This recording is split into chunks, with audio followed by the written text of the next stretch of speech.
জামাতে ইসলাম এবং ইসলামী ছাত্র শিবির যেভাবে আল শামস আল বদর এবং 1971 সালের বিতর্কিত ভূমিকাকে অস্বীকার করে এবং তারা আজও জাতির কাছে ক্ষমা না চেয়ে যেভাবে তারা উল্টো একটি নেগেটিভ দাঁড় করাচ্ছে, তারা জনইতিহাসের যে দায় রয়েছে তারা সেটি স্বীকার করে নেয়। ক্ষুধামুক্ত জাতি, বাক স্বাধীনতা এবং গণতান্ত্রিক অগ্রযাত্রায় বারবার ব্যাহত হয়েছে এবং আমরা সর্বশেষ যে জুলাই আগস্ট গণঅভ্যুত্থান, এরকম একটি ফেসিস্টকে বিদায় করার জন্য আমাদের প্রায় 2000 অধিক ছাত্র জনতাকে জীবন দিতে হয়েছে। তারপরও আমরা পরিপূর্ণ যে স্বাধীনতা, সেগুলো কিন্তু আমরা লাভ করতে পারিনি। নতুন নতুন বাস্তবতায় নতুন নতুন সংকট এদেশে উদ্ভব হচ্ছে।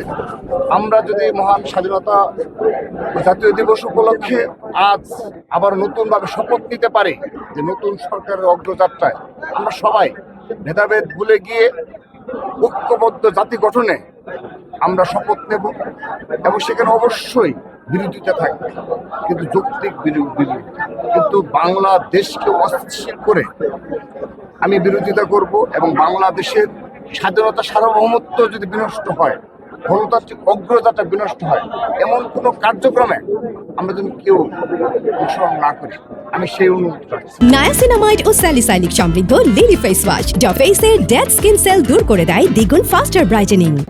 আমরা সেই মহান মুক্তিযুদ্ধ এবং সর্বশেষ জুলাই আগস্টের গণঅভ্যুত্থান আমরা যেন এই স্পিরিট সবাই ধারণ করি, কারণ একটা ফেসিস্ট নেই।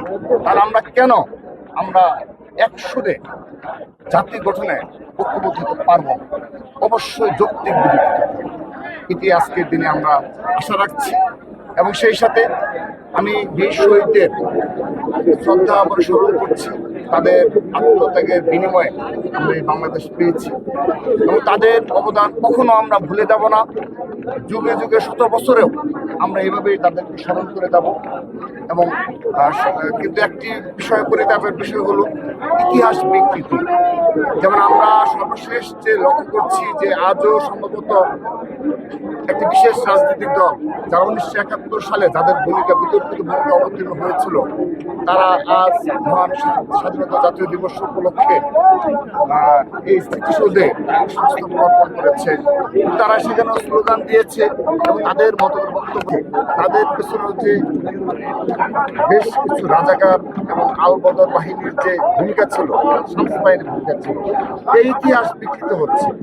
তো এই ইতিহাস বিকৃত করে তারা যদি নতুনভাবে নতুন বয়ান তৈরি করে মনে করে থাকে যে এই 1971 সালকে স্মরণ করবে, 26শে মার্চকে স্মরণ করবে, তো আমি মনে করি এটি অবশ্যই জুলাই আগস্টে গণঅভ্যুত্থানের যে স্পিরিট তার বিরোধী।